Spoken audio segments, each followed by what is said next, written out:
ಈಗಷ್ಟೇ ನೋಡಿದೆ ಲಹರಿ ಮ್ಯೂಸಿಕಲ್ಲಿ ನಮ್ಮ ಸಿನಿಮಾದ ಟ್ರೇಲರ್ ಲಾಂಚ್ ಆಗಿದೆ. ಇನ್ನು 6 days ಆಗಿಲ್ಲ, ಆಗಲೇ 1 million ವ್ಯೂಸ್ ಆಗಿದೆ. ಸೊ ಅದೇ ಹೇಳುತ್ತೆ ಜನರಿಗೆ ಎಷ್ಟು ಇಷ್ಟ ಆಗ್ತಾ ಇದೆ ಅಂತ. ಅಲ್ಲಿರೋ ಕಮೆಂಟ್ಸ್ ಇರ್ಬೋದು, ಮೇಕಿಂಗ್ ಬಗ್ಗೆ ಮಾತಾಡ್ತಾ ಇರೋದಿರ್ಬೋದು, ಅದು ಒಂದು ರೀಚು ಟಾಕ್ ಕ್ರಿಯೇಟ್ ಮಾಡಿದೆ ಅನ್ನೋದಕ್ಕೆ ಬೆಳಗ್ಗೆ ತಾನೇ ಒಂದು ಮೂವಿ ಜೊತೆಗೆ ನನಗೊಂದು ಮೀಟಿಂಗ್ ಇತ್ತು, ಇಂಟರ್ವ್ಯೂ ಇತ್ತು. ಅವ್ರುಗಳು ಹೇಳ್ತಾ ಇದ್ದಾರೆ, ಒಂದು ರೂಮಲ್ಲಿ ದೊಡ್ಡ ಸ್ಕ್ರೀನ್ನಲ್ಲಿ ನಮ್ಮ ಸಿನಿಮಾದ ಟ್ರೇಲರ್ ಹಾಕೊಂಡು ಎಲ್ಲರೂ ನೋಡಿದ್ರಂತೆ. ಅಂದರೆ ಎಷ್ಟು ಟಾಕ್ ಕ್ರಿಯೇಟ್ ಆಗ್ತಾ ಇದೆ, ಎಲ್ರಿಗೂ ಎಷ್ಟು ರೀಚ್ ಆಗ್ತಾ ಇದೆ ಅನ್ನೋದು ಅದರಿಂದ ಗೊತ್ತಾಗುತ್ತೆ. ಅವರು ಕೂಡ Feb 7th ಬರಬೇಕಾಗಿತ್ತು, Feb 28ಗೆ ಹೋದರು. ನಮ್ಮ ಸಿನಿಮಾ ಏನಾದರೂ ಟ್ರೇಲರ್ ನೋಡಿ ಭಯಪಟ್ರು ಅಂತ ಹೇಳಿ ನಾನು ಅಲ್ಲಿ ಜೋಕ್ ಮಾಡಿ ಬಂದಿದ್ದು ಇದೆ.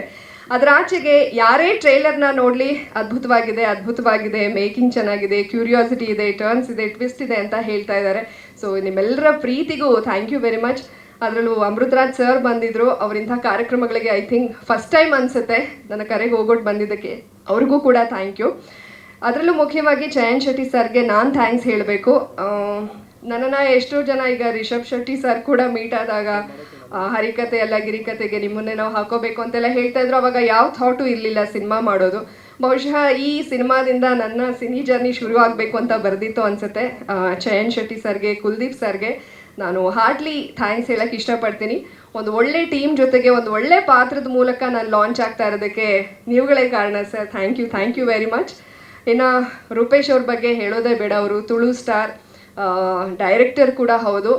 ಅವರು ಸರ್ಕಸನ್ನು ಹಿಟ್ ಮಾಡಿದ್ದಾರೆ, ತುಳುನಲ್ಲಿ ದಾಖಲೆ ಮಾಡಿದ್ದಾರೆ. ಈಗ ಜೈ ಅನ್ನೋ ಸಿನಿಮಾಗೆ ಸುನೀಲ್ ಶೆಟ್ಟಿ ಅವ್ರನ್ನ ಕರೆಸ್ತಾ ಇದ್ದಾರೆ, ಅಂದರೆ ರೆಕಾರ್ಡ್ಗಳ ಮೇಲೆ ರೆಕಾರ್ಡ್ ಮಾಡ್ತಾ ಇದ್ದಾರೆ. ಸೊ ಸಿನಿಮಾದಲ್ಲಿ ಅವರು ಗುರುತಿಸ್ಕೊಂಡಿದ್ದಾರೆ, ಅವ್ರ ಜೊತೆಗೆ ಲಾಂಚ್ ಆಗ್ತಾ ಇರೋದು. ಮತ್ತು ಅವರು ಅವಕಾಶ ಮಾಡಿಕೊಡೋದಕ್ಕೆ ನಿಮಗೂ ಕೂಡ ಥ್ಯಾಂಕ್ ಯು. ಅದರಲ್ಲೂ ಹೆಚ್ಚಾಗಿ ರಘು ಪಾಂಡೇಶ್ವರ್ ಸರ್ ಇರ್ಬೋದು, ದೀಪಕ್ ರಾಯ್ ಸರ್ ಇರ್ಬೋದು, ಮಠ ಸರ್ ಇರ್ಬೋದು, ಪ್ರಕಾಶ್ ತುಮ್ಮಿನಾಡು, ಅಂದರೆ ಅವರೆಲ್ಲ ಪ್ರೂವ್ಡ್ ಆರ್ಟಿಸ್ಟ್. ಅಂತಹ ದಿಗ್ಗಜರ ಸಿನಿಮಾದಲ್ಲಿ ನಾನು ಆ್ಯಕ್ಟ್ ಮಾಡ್ತಾ ಇರೋದು ನನಗಂತೂ ಸಿಕ್ಕಂತಹ ಒಂದು ದೊಡ್ಡ ಅವಕಾಶ. ನಿಮ್ಮೆಲ್ಲರ ಸಪೋರ್ಟ್ಗೆ ನಾನು ಸದಾ ಚಿರಋಣಿ ಆಗಿರ್ತೀನಿ. ಟ್ರೇಲರ್ಗೆ ಸಿಕ್ಕಂತಹ ಒಳ್ಳೆ ರೆಸ್ಪಾನ್ಸ್ ನಮ್ಮ ಸಿನಿಮಾಗೂ ಕೂಡ ಸಿಗಬೇಕು. Feb 7th ಎಲ್ಲರೂ ಥಿಯೇಟ್ರಿಗೆ ಬಂದು ಸಿನಿಮಾ ನೋಡಿ, ಸಿನಿಮಾ ಹೇಗೆ ಅನ್ನಿಸ್ತು ಅಂತ ಹೇಳಬೇಕು ಅಂತ ನಾನು ಈ ಮೂಲಕ ವಿನಂತಿಸ್ಕೊಳ್ತಾ ಇದ್ದೀನಿ. Thank you very much.